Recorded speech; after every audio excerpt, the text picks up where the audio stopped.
100 साल से एएसआई की तहफ्फुज़ इमारत यानी संभल की शाही जामा मस्जिद।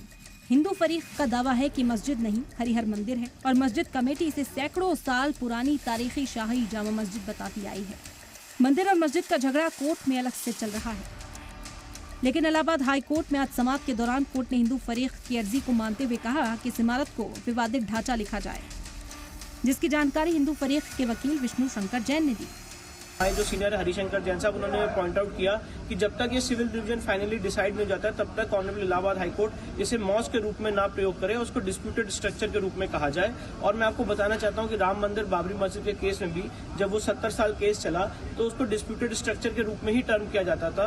एक प्रैक्टिस है और एक जुडिशियल नॉर्म है कि जब कोई सिविल डिस्प्यूट कोर्ट में पेंडिंग है और एक पक्ष ये कह रहा है कि मस्जिद और दूसरा पक्ष ये कह रहा है कि यहाँ पे सारे कैरेक्टरिस्टिक्स हैं हिंदू मंदिर के, तो जब तक वो केस फाइनली डिसाइड ना हो जाए उसे डिस्प्यूटेड स्ट्रक्चर के रूप में ही प्रयोग किया जाता है। और इसका यह मतलब नहीं कि कोर्ट ने इसको मस्जिद मान लिया या कोर्ट ने इसको मंदिर मान लिया। जब तक कोर्ट इसको फाइनली डिसाइड नहीं कर देता है तब तक इस एरिया को विवादित स्ट्रक्चर, डिस्प्यूटेड स्ट्रक्चर के रूप में ही कहा जाता है। जाहिर है कोर्ट का ये रुख मस्जिद कमेटी के लिए बड़ा झटका है। ढांचा नहीं है, ये जामा मस्जिद थी, जामा मस्जिद है और जामा मस्जिद ही रहेगी। भाई साहब हमारे होश से पहले की है, हमें न पता इसकी हिस्ट्री क्या है, जो है किताबों में है। दरअसल मस्जिद कमेटी ने हाई कोर्ट में अर्जी दाखिल कर मस्जिद पर रंग रोगन की इजाजत मांगी थी। इस पर कोर्ट ने एएसआई से कहा कि वो मौके पर जाकर जायजा लें। इसके बाद एएसआई की 3 रुकनी कमेटी मस्जिद के अंदर गई और तस्वीरें ली। कोर्ट में एएसआई ने कहा कि मस्जिद को फिलहाल रंग रोगन की जरूरत नहीं है, बल्कि साफ सफाई की दरकार है।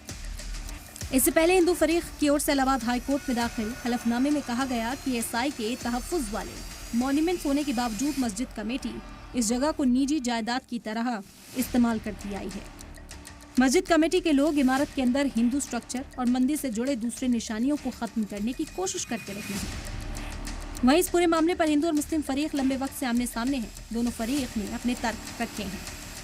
हिंदू पक्ष का दावा है कि बाबर ने मंदिर को तोड़कर संभल जामा मस्जिद बनवाई थी।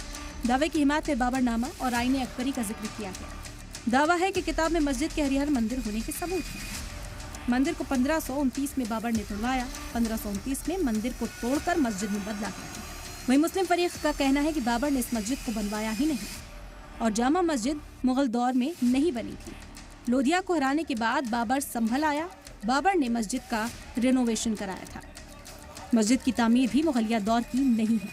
संभल की शाही जामा मस्जिद इसलिए भी चर्चा में है क्योंकि वो पिछले साल तशद्दुद की गवाह रही और अब एक बात तय हो गई है कि संभल में मंदिर मस्जिद की लड़ाई लंबी चलने वाली है। आज जब कोर्ट ने इसे विवादित ढांचा करार दे दिया है तो यकीनन अब इस पर नई सियासत देखने को मिलेगी। ब्यूरो रिपोर्ट, सलाम टीवी।